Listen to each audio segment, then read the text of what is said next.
जय माँ।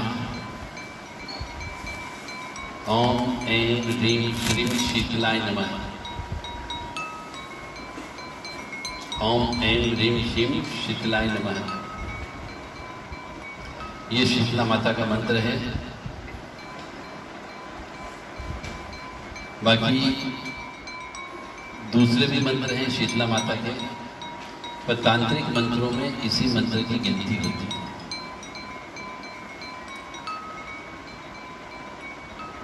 शीतला माता की सिद्धि भी होती है और शीतला माता को कुछ जगह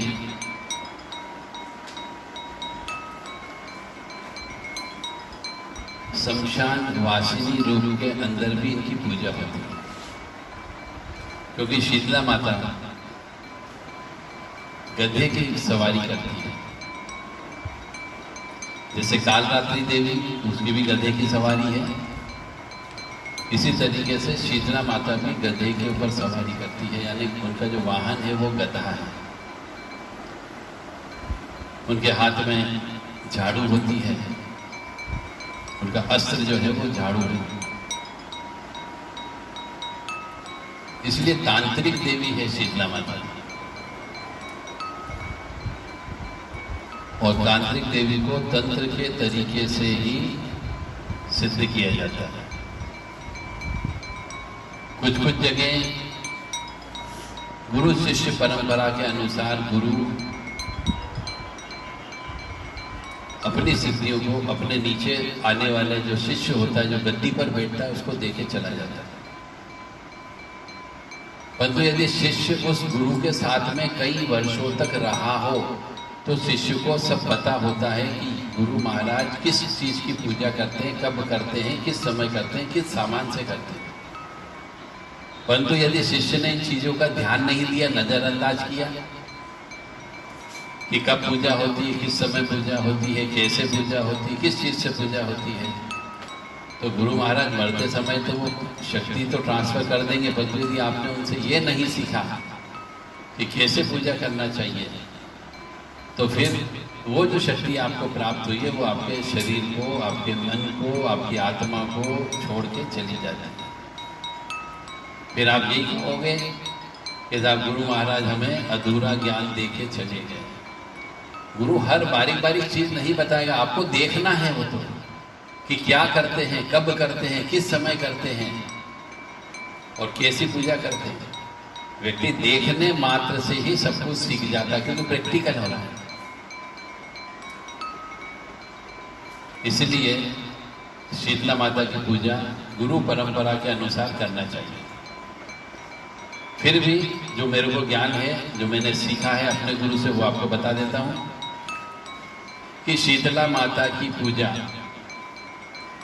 शुक्ल पक्ष की सप्तमी या अष्टमी को पूजा की जाती है। हर महीने आप कर सकते हो। कहीं कहीं पर नियम ये है कि होली के बाद में जो सप्तमी आती है, जिसको शीतला सप्तमी बोला जाता है, पंचांग में भी ये शब्द लिखा हुआ होता है और कहीं कहीं पर लिखा जाता है शीतला अष्टमी। तो अपने अपने जाति धर्म परंपरा के अनुसार कहीं कहीं पे सप्तमी पूजते हैं, कहीं कहीं पे अष्टमी पूजते हैं। तो इनका पूजन करना अनिवार्य होता है, हर मनुष्य को करना चाहिए। यदि इनका पूजन नहीं करते हो तो हमारे घर परिवार में इनका क्रोध आ जाता है। 1 साल वो इंतजार करती है, 2 साल इंतजार करती है, फिर भी पूजा नहीं करोगे तो हमारे जो बच्चे लोग होते हैं उनको छोटी माता और बड़ी माता निकलती है, जिसको हम शीतला माँ बोलते हैं। और वो एक को निकलती है, फिर दूसरा बच्चा आता है तो उसके ऊपर भी क्रोध करती है, दूसरे के ऊपर भी निकलती है और कई बार पूरे परिवार के ऊपर धीरे धीरे निकलती है। और यदि ज़्यादा क्रोध आ जाता है तो वो शरीर पर अपने निशान छोड़ देती है, फफोले के रूप में, जिसको हम पुराने ज़माने में बोलते थे चेचक के दाग छूट जाना। चेहरे पर, हाथ पर वो दाग छोड़ जाते हैं। इसलिए कहा जाता है कि होली के बाद में शीतला सप्तमी का पूजन, शीतला अष्टमी का पूजन, दोनों में से कोई भी एक दिन उनकी पूजा करना चाहिए। इनकी पूजा करने के लिए सूर्य उदय के पहले पहले कुछ चीज़ें ऐसी होती जिनको बिल्कुल आपको ध्यान रखना ही है। जैसे शनि देव की पूजा, शनि ग्रह की पूजा आपको उनके पिताजी के रहते हुए नहीं करना चाहिए। शनि देव के पिताजी सूर्य नारायण, तो ऐसा कहा जाता है यदि आकाश मंडल में सूर्य नारायण भगवान चमक रहे हो तो शनि देव की पूजा नहीं करना चाहिए, क्योंकि वो आशीर्वाद देते ही नहीं। जब उनके पिताजी छुप जाते हैं यानी चले जाते हैं, जब शाम का समय हो जाता है, गोधूली बेला का समय हो जाता है, उस समय और उसके बाद के समय में शनिदेव की पूजा करने पर शनिदेव बड़े प्रसन्न होते हैं। और संध्या बेला के समय तो विशेष तौर से प्रसन्नता देती है, क्योंकि उस समय आशीर्वाद अवश्य मिलता है,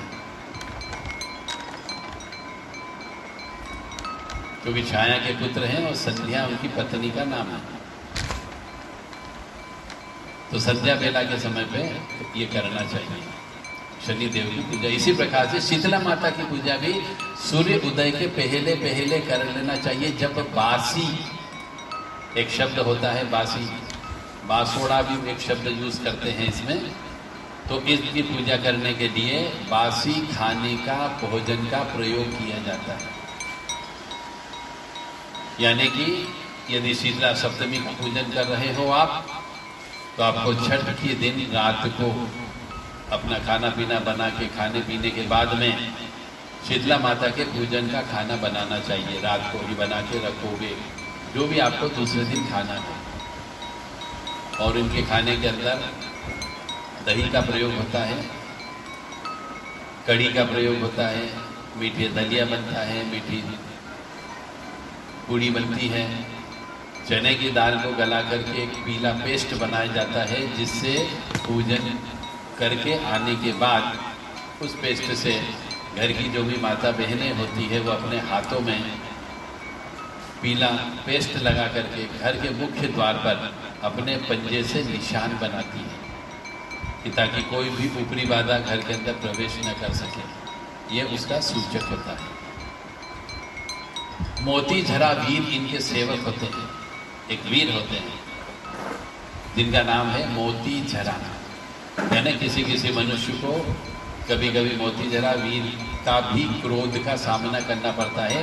यदि मनुष्य के शरीर में बार बार फफोले उठ जाते हो, फफोले फोड़ने पर पानी निकलता हो, ऐसे बड़े बड़े फफोले निकलते हो, तो मान के चलो मोती झरा वीर आपके ऊपर क्रोध कर रहे हैं। तुरंत उनकी पूजा करोगे तो ये बीमारी ऑटोमेटिकली शांत हो जाती है, कोई दवाई दारू की आवश्यकता नहीं होती है। इसी प्रकार से शीतला माता जब निकलती है तो शरीर के अंदर सिर से लेकर पैर तक धीरे धीरे वो फुंसियाँ उठती हैं, और वो फुंसियाँ धीरे धीरे बढ़ते बढ़ते चरण तक आने के बाद खत्म हो जाती है। ऐसी अवस्था में शीतला माता का पूजन किया जाता है। और जब शीतला माता किसी मनुष्य को लग जाती है, घर परिवार के सदस्य को लग जाती है, तो शीतला माता जब तक घर में रहती है उस मनुष्य को घर के अंदर छोंक किया हुआ खाना नहीं खाया जाता है। लहसुन प्याज का छोंक नहीं लगता है, तेल का छोंक नहीं लगता है, फ्राई नहीं की जाती कोई भी आइटम, सिर्फ उबला हुआ ऊपर से जो भी आपको डाल के खाना खा सकते हो, परंतु फ्राई नहीं करते हैं। ऐसी मान्यता है। ऐसा करने से शीतला माता पुनः नाराज हो जाती है, और शीतला माता का कोई इलाज नहीं कराना चाहिए, ऐसा भी बोला जाता है। झाड़ फूंक के माध्यम से नीम की पत्ती से उनको झाड़ा जाता है। नीम की डगाल लेकर के आइए, ओम एम ह्रीम शिव शीतलाय नमः बोलते हुए उस पीड़ित मनुष्य के ऊपर से नीम की पत्ती से झाड़ा देना चाहिए और नीम की पत्ती को जला देना चाहिए, ताकि शीतला माता जी जल्दी शांत होकर के शरीर को छोड़ देती है। शीतला माता अक्सर उन मनुष्यों के ऊपर निकलती है जो पिछले जन्म में धर्मी कर्मी रहे हैं। जो मांगलिक दोष से युक्त होता है उसके ऊपर ज़्यादा अटैक करती है, जो कालसर्प दोष से युक्त होता है उनके ऊपर और ज़्यादा अटैक करती है, और जिनके जीवन में जन्म पत्रिका के अनुसार चंद्र ग्रहण दोष होता है उनके ऊपर भी हमला करती है, और जिनका सूर्य ग्रहण होता है उनके ऊपर भी हमला करती है। तो ऐसे मनुष्य जिनकी जन्म पत्रिका में चंद्र ग्रहण योग हो, सूर्य ग्रहण योग हो, कालसर्प योग हो, मांगलिक दोष हो, यानी कि उसकी आत्मा कमजोर आत्मा होती, उसके ऊपर दूसरी आत्माएं प्रवेश करने का रास्ता पहले से ही जन्मजात खुला हुआ होता है और उनके ऊपर शीतला माता का प्रभाव बहुत जल्दी हो जाता है और ऐसे मनुष्यों के ऊपर ही ये फोड़े पुंछियाँ ज़्यादा होती हैं। यदि किसी मनुष्य के बाल तोड़ ज़्यादा होते हो तो भी मान करके चले बाल तोड़ होने का मतलब है मोती जरा वीर। आपको शीतला माता जी की और वीर महाराज की पूजा करने पर आपको बाल तोड़ होना बंद हो जाते हैं। शीतला माता की पूजा में जैसा मैंने बताया कि बासी खाने का प्रयोग होता है, दही बड़े का प्रयोग होता है, दही का प्रयोग होता है, चने की दाल का पेस्ट बना करके प्रयोग होता है। ऐसी चीज़ें जो बासी होने पर खराब नहीं होती उन चीज़ों को बना करके पहले सूर्योदय के पहले उनके यहाँ जाकर के पूजन अर्चन किया जाता है। उनको चुनरी, श्रृंगार, नारियल का सामान और जो घर पे आपने भोजन बनाए वो भोजन वहाँ चढ़ाया जाता है। एक मटकी भर के मही यानी दही, ताज़ा लस्सी जिसको कह सकते हैं हम, दूध दही मिला करके कम से कम 1 लीटर के आसपास वो भी मटकी पीड़ित व्यक्ति के ऊपर से उतार करके मोतीझरा वीर के पास में ले जाके रख देना चाहिए या उनके ऊपर उड़ेल देना चाहिए, उनके ऊपर समर्पित कर देना चाहिए, अर्पित कर देना चाहिए। तो बहुत जल्दी जो है ये दोष समाप्त हो जाता है। और उसके बाद में जिस दिन ये पूजा की जाती है पूरे दिन भर बासी खाना खाया जाता है, घर में गर्म चाय नहीं बनाई जाती है, कोई भी उस दिन गर्म खाना पीना नहीं किया जाता है, सब चीज़ बासी खाया जाता है। इस तरीके की यदि शीतला माता की आप पूजा करोगे तो सिद्धि भी प्राप्त होती है और साथ ही साथ में यदि किसी को शीतला माता लग गई है तो उसको झाड़ने का काम भी आप कर सकोगे। पर जब भी झाड़ा लगाएं उस पेशेंट को या पेशेंट के परिवार वालों को बोलना है कि आपको शीतला माता की पूजा उजाले के समय पे करना है। उजाले का समय आने की शुक्ल पक्ष की सप्तमी और अष्टमी को वहाँ जाकर के इस नियम से विधि विधान से पूजन अर्चन करें तो शीतला माता प्रसन्न होकर के शरीर को छोड़ देती है। जय माता दी, जय माँ कामाख्या।